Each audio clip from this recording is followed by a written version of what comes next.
어느 날 초등학생 자녀를 둔 엄마가 학교에서 전화를 받았습니다. 담임선생님 전화였습니다.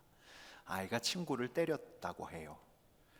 아이가 돌아오자 아이와 마주 앉았습니다. 아이가 말합니다. 친구가 시비를 걸어와서 때렸다고. 그래서 선생님한테 많이 혼났다고. 그리고 어머니에게 이렇게 이야기해요. 엄마, 죄송해요. 엄마는 엄하게 이야기를 합니다. 야, 그래도 때린 건 잘못이야. 앞으로 그러지 마. 그랬더니 아이가 서럽게 울면서 말합니다. 엄마는 그러면 안 되지. 내가 왜 그랬는지 물어봐야지. 선생님이 혼내기만 해서 내가 얼마나 속상했는데 엄마는 나를 위로해 줘야지. 내가 얼마나 참다 때렸는데 엄마는 나보고 잘못했다고 하면 안 되지.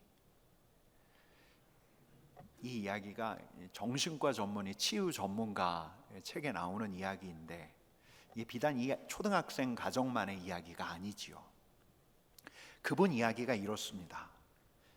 그의 잘못된 행동하고 그의 마음하고를 별개로 두라고. 먼저 그의 마음을 어루만지라고. 한 존재를 문에 비유해요.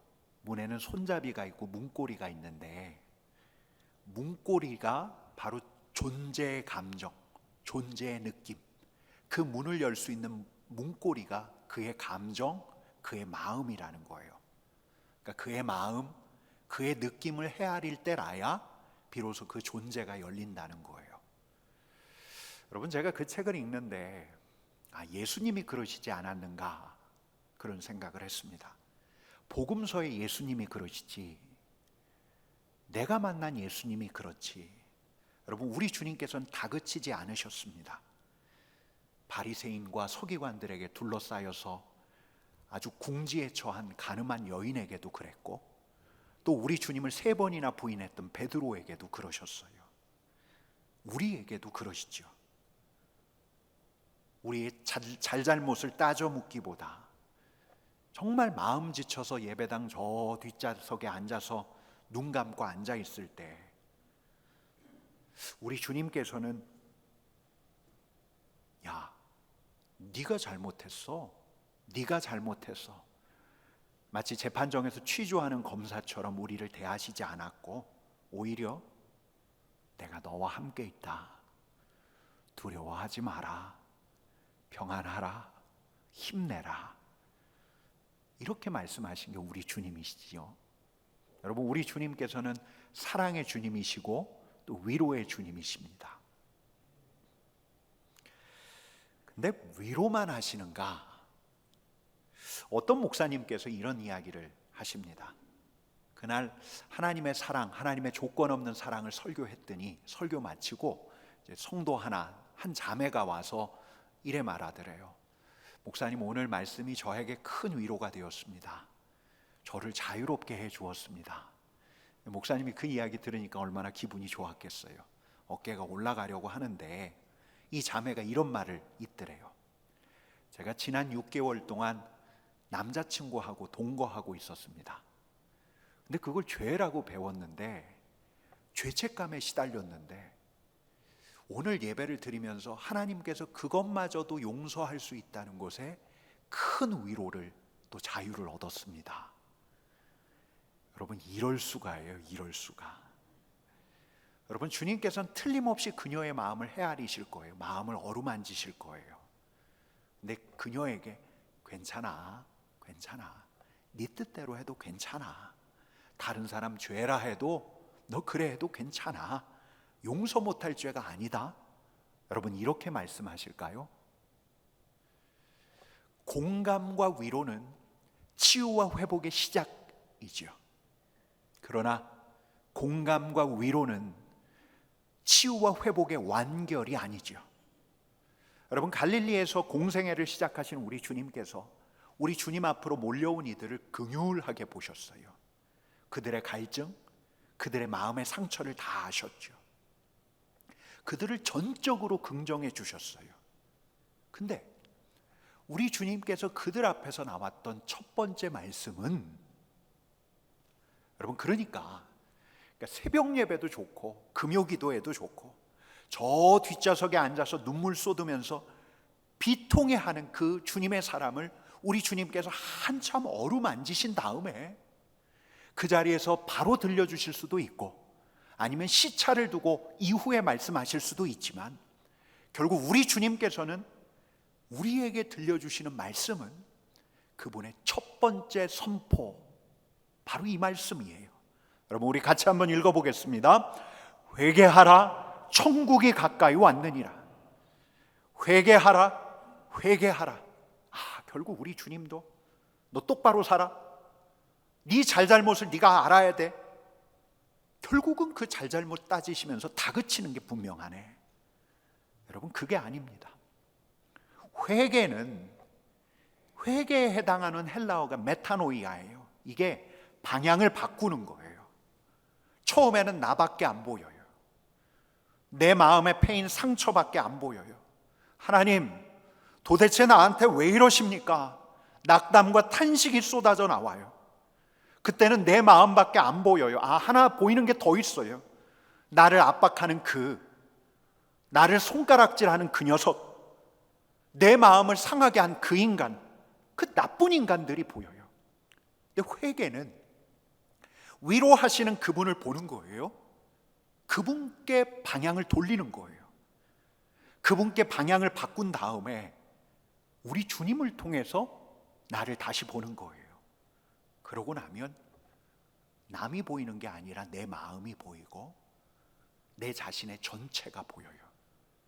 그분이 보이고 그분 안에 있는 내 자신 전체가 보이고 거기서 우리 하나님을 보면 하나님의 마음과 뜻을 헤아리면서 겸손하게 참회의 눈물을 흘리게 되고 거기서 내 자신 전체와 직면하게 되면 내 잘잘못을 뉘우치고 나의 새로운 태도를 결정하는 거죠.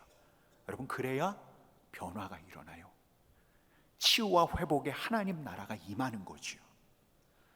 여러분, 정서적인 공감도 큰 위로이지만 한 개인, 한 공동체로 하여금 전혀 다른, 완전히 다른 새로운 국면으로 가게 하는 건 회개하라 라고 하는 우리 주님의 말씀에 대한 응답 여부에 달려 있어요.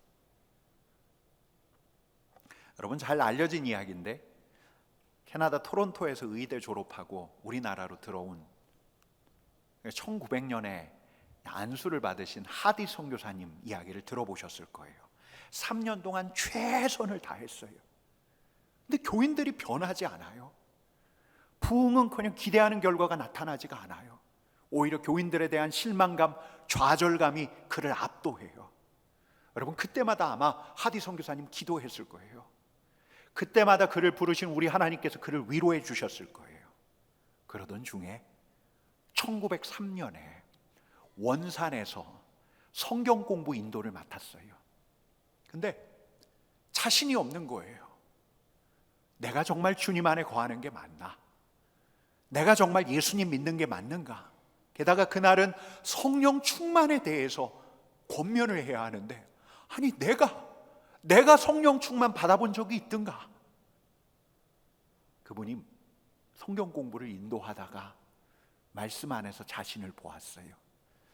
그리고 우리 하나님께서 지시하신 대로 그 자리에서 이 선교사님들과 한국 교인들 앞에서 자신의 선교의 실패가 자신의 결점 때문이라고, 내 믿음 부족 때문이라고, 내가 선교비를 유용해서 그런다고 아주 수치스럽게 고백을 했어요.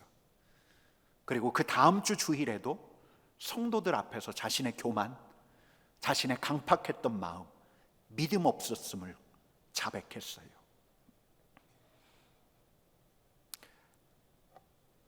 그분 사역의 새로운 국면이었어요. 아니, 그분 사역뿐만 아니라 한국 교회사의 새로운 판도가 시작되는 결정적인 시작점이었어요.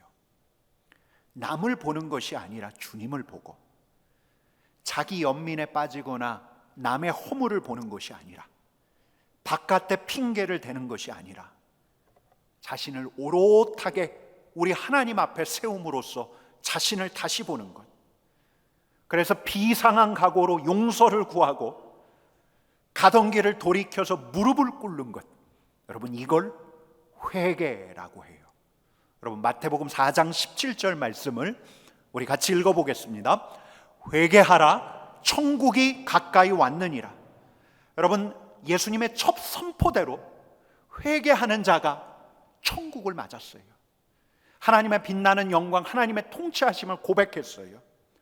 여러분, 교회사를 돌아보면 대각성이 일어나 한 사람뿐만 아니라 교회 공동체 전체가 우리 하나님 앞에 죄를 자복하고 참회의 눈물을 쏟았을 때 영적인 갱신이 그때 일어났어요. 치유와 회복의 시즌이 바로 그때 시작되었어요. 예외가 없어요. 교회사를 보면 예외가 없어요. 여러분, 지난주 우리 하나님께서 믿는 자를 통해서 믿는 자에게 일하신다라는 말씀을 드렸어요. 믿는 자에게 믿음이 필요하기에 우리가 먼저 믿는 자가 되어야 하기에 기도를 부탁드렸어요. 기도하자고 말씀을 드렸어요. 저도 그래서 물었어요. 주님, 우리 공동체가 무엇을 기도해야 합니까? 하나님, 우리가 무엇을 기도해야 합니까? 근데 우리 주님께서 되물으시는 것 같아요. 뭘 기도해야겠니? 치유와 회복을 바란다면 뭘 기도해야 하니? 치유와 회복의 시즌의 도래를 믿음으로 구한다면 내가 무엇을 원하겠니? 삼덕교회가 무엇을 위해 기도해야 하겠니? 우리 주님께서는 도리어 되물으시는 것 같았어요. 여러분, 오늘 장면은 이스라엘 공동체가 회개하는 장면이에요. 하나님의 준엄한 말씀에 회개하지 않을 수 없어요. 하나님께서 말씀하셨어요. 나 안 간다. 가나안에 함께 가지 않는다. 너희 가나안 보내지만 나는 안 간다. 여러분, 3절 말씀을 우리 같이 읽어보겠습니다. 너희를 적과 꿀이 흐르는 땅에 이르게 하려니와 나는 너희와 함께 올라가지 아니하리니 너희는 목이 곧은 백성인즉 내가 길에서 너희를 진멸할까 염려함이니라 하시니. 하나님께서 염려하셨어요. 하나님의 진노를 염려하셨어요. 사랑하는 자신의 백성을 향한 진노를 염려하셨어요. 하나님이 인도하여 내셨고 하나님이 이끌어가고 계시고, 근데 그렇게 이끌어 가셨던 자신의 백성을 멸해야 한다는 그 불상사를 염려하셨어요. 여러분, 어떤 성경사전을 보니까 진노는 경노가 아니에요. 인간의 분노가 아니에요.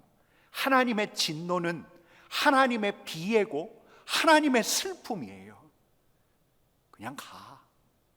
나 없이 그냥 가. 우리 하나님께서는 자신의 백성을 목이 곧은 백성이라고 하셨어요. 목이 곧은 백성, 하나님의 부르심을 받았지만 하나님을 거역하는 백성, 하나님 앞에서 자신을 낮추는 것이 아니라 도리어 기세등등한 백성, 거룩한 분의 백성이 거룩한 분의 영광을 드러내는 것이 아니라 거룩한 분의 영광을 훼손하는 일을 우리 하나님께서 또 보셔야 하니까, 거룩하신 분께서 자신의 거룩한 백성들을 심판하셔야 하니까, 그것이 불가피할지도 모르니까, 그런 비극적인 일이 불가피할지도 모르니까 차라리 그냥 가. 하나님 없이 가. 여호와 하나님 없이 가나안에 가서 하나님과 무관하게 살라는 거예요. 여러분, 그렇게 되면 어떤 일이 벌어져요? 하나님의 백성들에게 구름 기둥과 불 기둥이 사라지겠지요. 홍해를 건넌 이야기가, 광야에서 만나와 메추라기를 먹은 이야기가, 르비딤 광야에서 아말렉과 싸웠던 이야기가 흐릿한 전설처럼 남겠지요. 여러분, 이 말씀대로라면 틀림없이 이스라엘 백성들 가나안에 도착할 거예요. 근데 하나님의 백성이, 하나님을 예배했던 백성이 하나님 없이 도착하면 그게 뭐예요? 하나님의 백성이 하나님의 없이 하나님의 땅에 도착한다면 여러분, 그게 뭐예요? 여러분, 그래서 그들은 회개했어요. 그렇지 않으면 신앙의 세대는 이 세대로 끝나고 말 것이기에, 피조물이 창조주와 동행하는 그 영광스러운 동행이 이 출애굽 세대, 이 한 세대로 끝나고 말 것이기 때문에.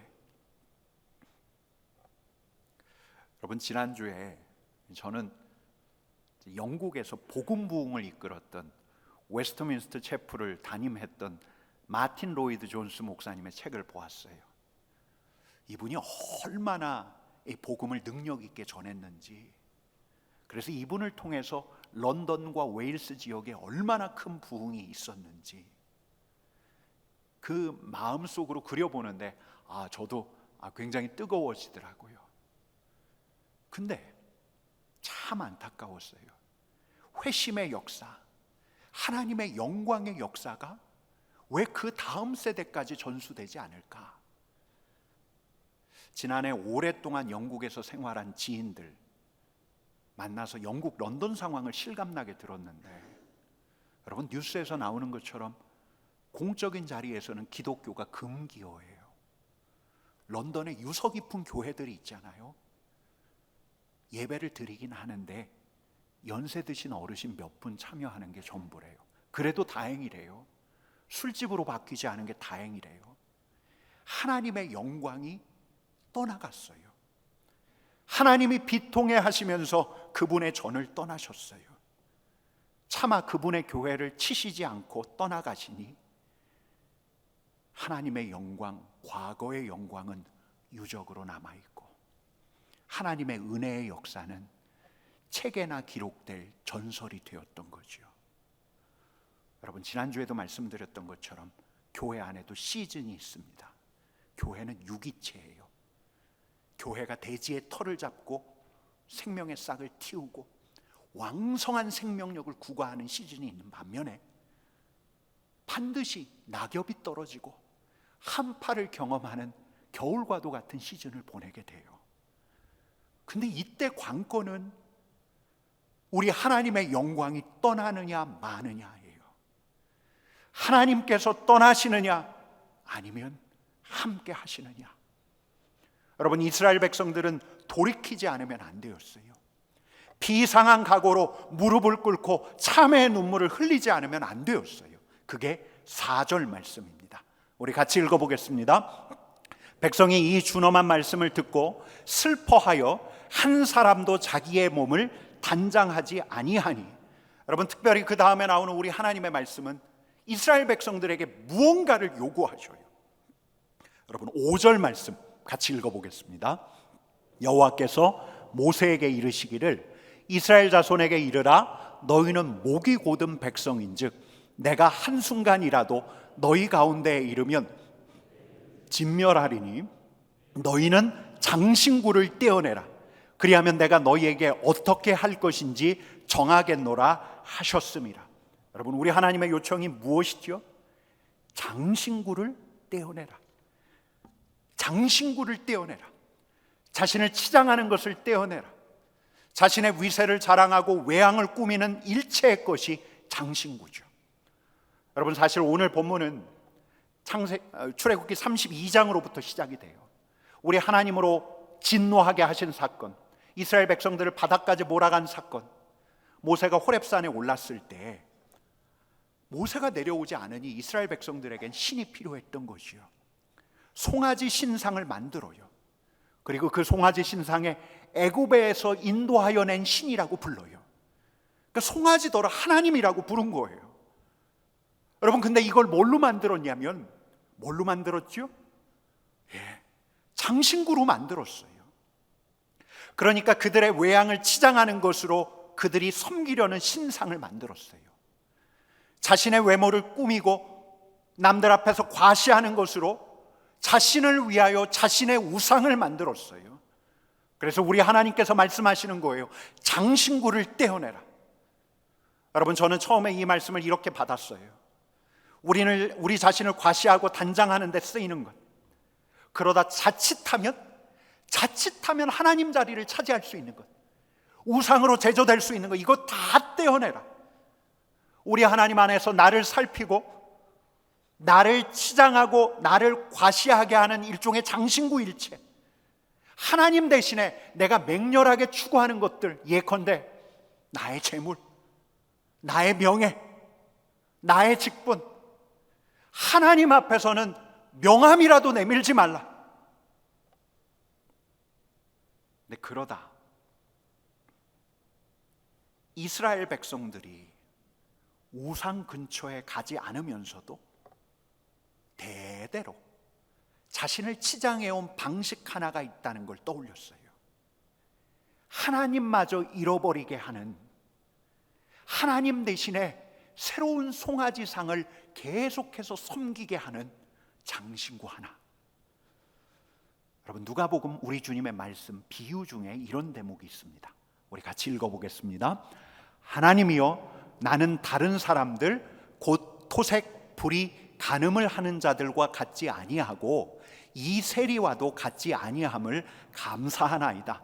나는 일에 2번씩 금식하고 또 소득에 11조를 드리나이다 하고. 여러분, 누구의 기도입니까? 바리새인의 기도죠. 이 기도가 왜 잘못됐어요? 잘못된 게 없어요. 하나님, 감사합니다. 제가 윤리적으로 살아갑니다. 하나님, 제가 저 세리와 같지 않습니다. 사람들을 강탈하거나 로마의 부역자로 일하지 않아요. 하나님, 제가 경건하게 살아갑니다. 일에 2번씩 금식합니다. 소득의 11조를 드립니다. 경건한 신앙인의 일과예요. 나무랄 데가 없어요. 여러분, 근데 그게 문제가 아니죠. 우리 주님의 요점은 하나님 앞에서 자신을 치장한 자기 의의가 문제인 거죠. 그의 신앙 삶이 복되고 아름답지만, 우리 하나님 앞에서 하나님 저 이렇게 살아요, 한두 번은 자랑할 수 있지만 그 기준 남과 비교하고 하나님 앞에서나 사람들 앞에서 늘 우쭐거리고, 여러분, 그러면 하나님이 안 보여요? 크신 하나님, 높으신 하나님이 정말 보일까? 여러분, 하나님과 가장 가깝게 지낸다는 이들이 꾸지람을 제일 많이 들었어요. 우리 주님께 하나님이 떠나 있다, 너희에게서 하나님이 없다, 우리 주님의 말씀이었어요. 율법과 의로움으로 자신을 치장한 이들의 위선, 이들에게 하나님이 없음을, 하나님 앞에서나 사람 앞에서 목이 고든 그들의 모습을 우리 주님께서는 복음서 곳곳에서 아주 예리하게 짚어내고 계셔요.